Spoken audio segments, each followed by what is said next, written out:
रोम रोम भाइयों, सिस्टम पार देंगे। जय हिंद दोस्तों, आप सभी का स्वागत है अपने यूट्यूब चैनल फौजी आरजे 23 के अंदर। ठीक है, मैं भाई सिक्कर से हूँ राजस्थान में। आप कहाँ से हो कमेंट करना सबके सब, और जिसका डाउट रहता है वो भी सारे कमेंट करना भाई। ठीक है, आज हम बात करेंगे बीएसएफ के अंदर एक बड़ी वैकेंसी निकली है आरओआरएम की। तो इसके बारे में कौन फार्म भर सकता है, इसकी चर्चा करेंगे। कितनी पोस्ट निकली है, कंप्लीट इन्फॉर्मेशन बता दूंगा आपको मैं। यदि फौज में आप भर्ती हो जाओगे तो आरओआरएम का काम क्या होता है, ये सारी इन्फॉर्मेशन आपको मैं बता दूंगा। सिलेक्शन प्रोसेस, मेडिकल, फिजिकल कितना होता है, सब चीज़ें इस वीडियो में मैं आपको बता दूंगा। सबसे रही बड़ी बात, इस एग्ज़ाम का कट ऑफ भी ज़्यादा नहीं जाता है। 200 नंबर का पेपर होता है। 2023 में अक्टूबर में एग्ज़ाम हुआ था, तो उसका कट ऑफ लगभग गया था 122-23 नंबर ओबीसी से कट ऑफ गया था। मैंने भी इसका पेपर दिया और पेपर पास भी था, मेरा पेपर पास था। और मैं किस चीज़ में रह गया था वो चीज़ आपको मैं बताऊंगा आगे वीडियो के अंदर। वीडियो में बने रहना, ठीक है। सबसे पहले बात बता देता हूँ, फार्म कौन भर सकता है। तो 10th पास जो बंदा है, ITI किया हुआ है, वो फार्म डाल सकता है आरओ के अंदर।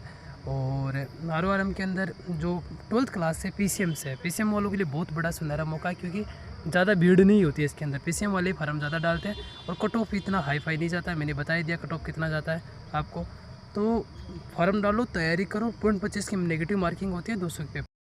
तो दोस्तों मैं वो चीज़ें बताऊंगा कि नोटिफिकेशन तो सब लोग ही पढ़ लेंगे, उसमें क्या है, ठीक है। तो मैं वो चीज़ें बताऊंगा नोटिफिकेशन सेट के कब क्या कैसे क्या प्रोसेस रहता है सिलेक्शन में, वो चीज़ें बताऊंगा आपको स्पेशल। तो सबसे पहले आपका देखना रिटन पेपर होता है 200 नंबर का, 0.25 की माइनस मार्किंग होती है। 140 नंबर पे लगभग आपका पेपर श्योर सिलेक्शन 140 का टारगेट रखते हो तो श्योर पेपर पास हो जाएगा, ठीक है। इसके बाद में हम बात करते हैं पहला स्टेज पेपर पास में आपका वही 1600 मीटर रनिंग है, 168 टाइप की हाइट है, लॉन्ग जंप ये वगैरह नोटिफिकेशन में आप देख लेना, ठीक है। पेपर पास हो गया। पेपर पास होते ही आप कहाँ जाओगे, फिजिकल के लिए बुलाया जाएगा आपको, और उसी दिन आपका डॉक्यूमेंट वेरिफिकेशन भी होगा, ठीक है। फिजिकल में आपको फिजिकल करवा लेंगे, ठीक है।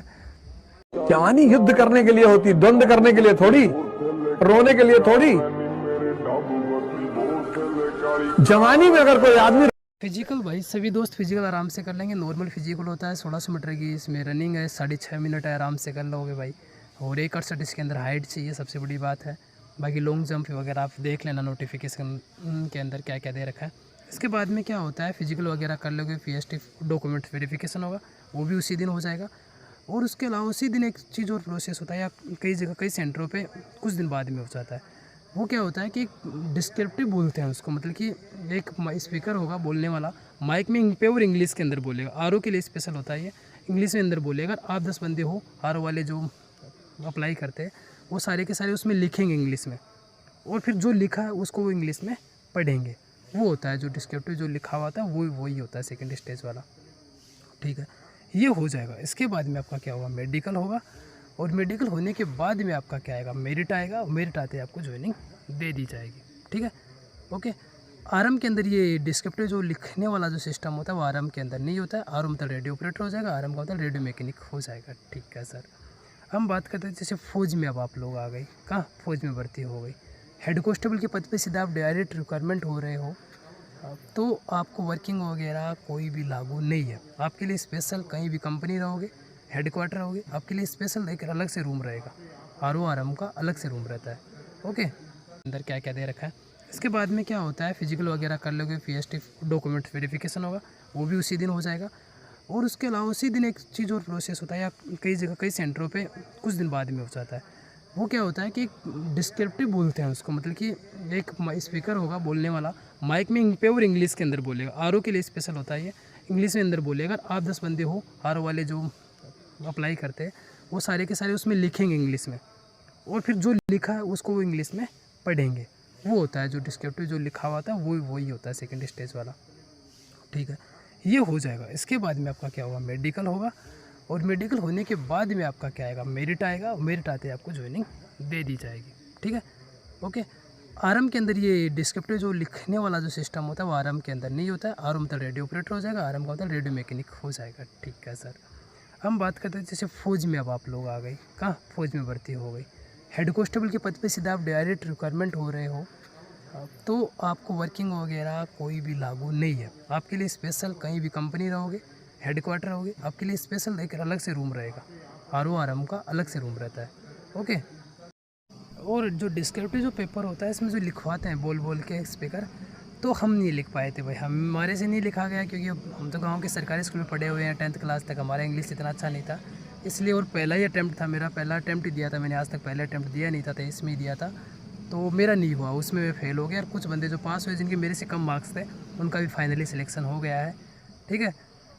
25-25 साल का बूढ़ा बड़द भी गाना पर डांस कर रहे थे, मेरे पिंडे में गुरे अरे करम ठोक खाली बीट।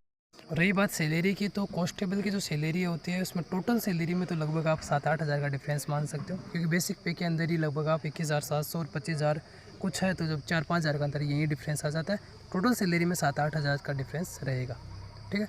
और हेड कांस्टेबल के पद पर आप डायरेक्ट रिक्वायरमेंट होगी, क्योंकि जुडिशियल हेड कांस्टेबल बनने में ही कम से कम आपको 20 साल लग जाता है, ठीक है। और आप डायरेक्ट हेड कांस्टेबल आ रहे हो तो आप आराम से जल्दी ASI बन जाओगे, अगले 5-10 साल में ASI सीधा आप SI तक चले जाओगे, ठीक है।